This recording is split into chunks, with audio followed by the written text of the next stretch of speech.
I gde ste ljudi, ja sam Vladimir Balanović i danas želim da vam ispričam jednu malu pričicu.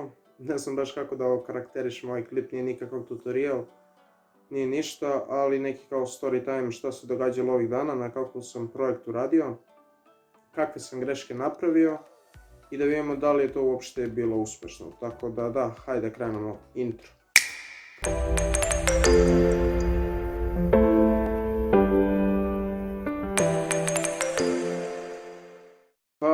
Hajde krenemo ovako od početka.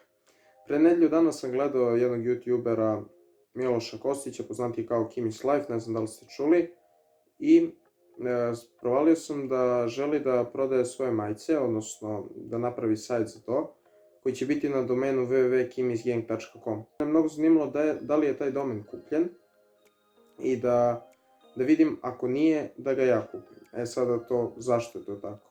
To nije bilo ni iz kakve loše namere, već da napravim web sajt koji će njemu služiti za prodaju majica i da on taj sajt vidi i da onda napravimo saradnju da ja njemu prodam taj web sajt. Zanimljiva stvar oko toga je da ja nisam imao pare na PayPalu ni na kartici, pa sam morao da odem do Bora kako bih uplatio, da bih kupio to. Onda sam kupio taj domen i onda sam krenuo da pravim taj web sajt. Prva greška velika koju sam napravio je bila ta da sam koristio free hosting, neki infinityfree.com, ne znam ni ja. A Miloš Kostić, odnosno Kimi's Life, je već reklamirao na svom oficijalnom profilu Kimi's Gang taj sajt. Evo, možete vidjeti screenshot tu.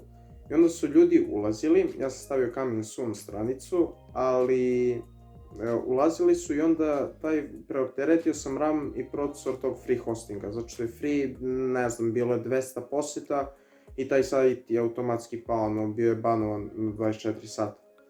Tu sam se baš mnogo iznervirao i rekao sam, jao bre, šta da radim sad, 24 sata sam sačekao i onda sam opet krenuo da radim na tom sajtu.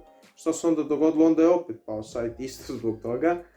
I onda sam odlučio da moram kupiti svoj hosting kako bih nastavio da pravim taj web sajt. Inače, hosting vam je računar negde u svetu na kojem su svi vaši podaci za web sajt i on vam omogućava da vaš web sajt bude online.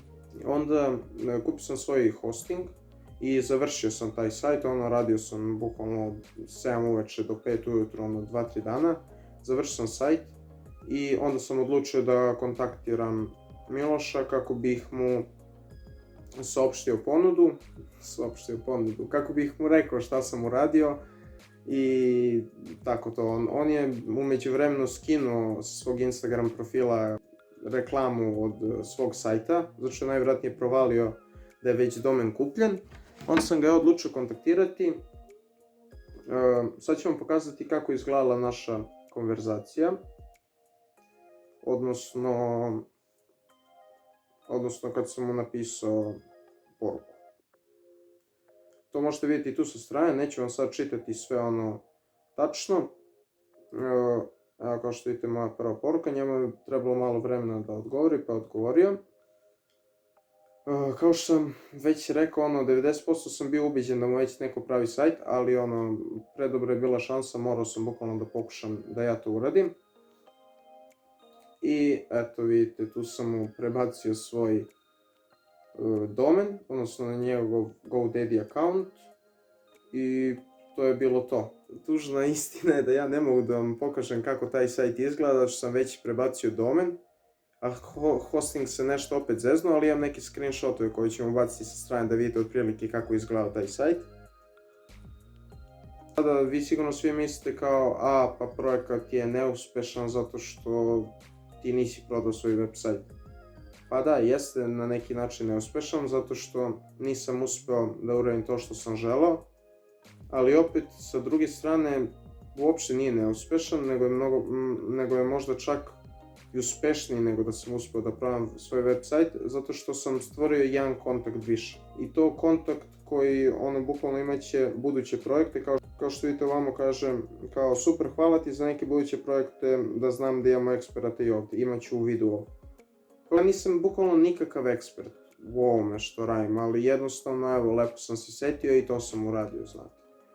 I onda nikad se ne zna, bukvalno kada koji kontakt možda vam zatreba, evo, na primjer, možda ona koja ima neke buduće projekte, možda će mene unajmiti ili se setiti mene ili šta god, i onda ćemo imati neku saradnju. Ne mora značiti ako ovo nije uspelo da nešto naredno neće uspjeti. Ne, nego evo, bukvalno dobio sam taj jedan free kontakt i zato trebate svaki dan da upoznate što više ljudi, ne samo u poslovnom svetu, već i ovako, zato što nikad ne znate kada će vam neko zatrebati. Ne mora to bude ovakav youtuber od 400.000 subscribera, već bukvalno bilo ko, nikad se ne zna ko može da vam zatreba. Činjenica je bila da je meni bila prosječna vrednost tog domena, odnosno na GoDaddy-u, kao za koliko mogu da ga prodam, evo kao što vidite ovdje gore na screenshotu, $700. Najvjerojatnije nisam mogao da ga prodam za $700, ali mogu sam, na primjer, da ga stavim za $100 i da ga Miloš Kostić kupi, ali ne znam, nisam to nekako želeo da uradim, zato što nekako mi je bolje ovako da ga imam kao kontakt i da to je ona ranija priča koju sam ispričao. Nije vredno tih $100 kao ovaj kontakt, zato što ovaj kontakt jednog dana može vrediti $6.000. To je bilo to. Nadam se da su uživali, da su nešto naučili iz mojih grešaka. Ja jesam, tako da vidimo se u narednom videu. Pozdrav! I ain't here for the money, I ain't here for the fame. Though it might be